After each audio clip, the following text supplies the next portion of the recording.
ગ્રામ પંચાયતોની ચૂંટણીમાં કોંગ્રેસનો ભવ્ય વિજય થવાના દાવા સાથે કોંગ્રેસે ગાંધીનગર ગૃહ ખાતે ફટાકડા ફોડી વિજયોત્સવ મનાવ્યો હતો।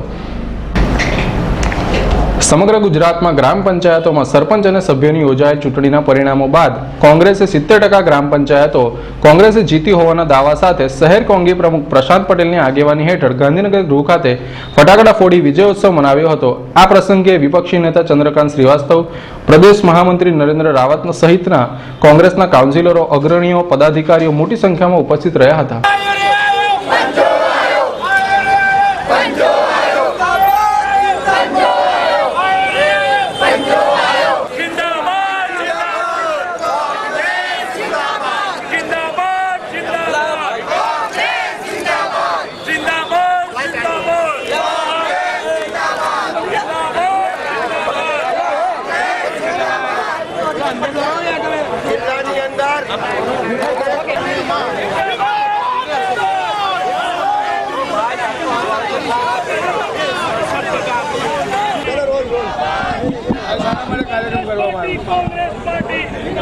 જે સરપંચના ઇલેક્શનમાં કોંગ્રેસના જે બહુમતી મળી છે અને પ્રજાજનોએ કોંગ્રેસ પાર્ટી પર જે વિશ્વાસ મૂક્યો છે એની ખુશી પ્રકટ કરીએ છીએ।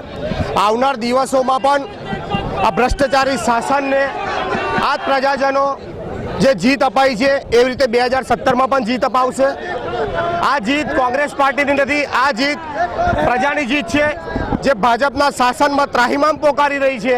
એટલે જનમત કોંગ્રેસ પાર્ટીને મળ્યો છે અને આવનાર દિવસોમાં પણ જનમત મળશે અને કોંગ્રેસ પાર્ટી ગુજરાતમાં સારું શાસન આપીને પ્રજા જે ત્રાહિમામ પોકારી રહી છે એમાંથી પ્રજાને બહાર કાઢશે અને કોંગ્રેસ પાર્ટી હંમેશા પ્રજા સમક્ષ રહેશે, પ્રજાના પ્રોબ્લેમમાં સાથે ઊભી રહેશે।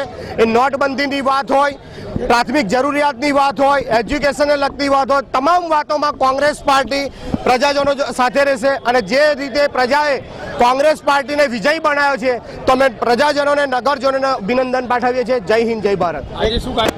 આ તો વાવાળી ચૂંટણીના રણસિંહનું ફૂંકાર્યું છે। આવાળી ચૂંટણી, વિધાનસભાની ચૂંટણી, એમને જે સત્તા પર પકડીને જે લોકો ઉપર જે દાદાગીરી કરી છે એનું પરિણામ બતાડશે કે તમારી સરકાર ભોય ભેગી થશે અને સાચું લોકશાહી આ દેશમાં પ્રસ્થાપિત થશે। કારણ કે દેશની આઝાદીથી લઈને અત્યાર સુધી કોંગ્રેસ પાર્ટીએ નીચેના છેવાડાના માણસને ઉપર લાવવાનું કામ કર્યું છે અને આ એવા વ્યક્તિ છે જો ઉપર થઈ ગયા છે એમને નીચે ઉતારવાનું કામ કરે છે। લોકોને બરાબર ન્યાય મળે, સમતોલ ન્યાય મળે અને સૌને સુખેથી જીવવાનું મળે એ કોંગ્રેસ પાર્ટીનો ધ્યેય હોય છે અને એટલે જ કોંગ્રેસ પાર્ટીને ફરીથી લોકો સત્તા પર બેસાડશે એવી અમારી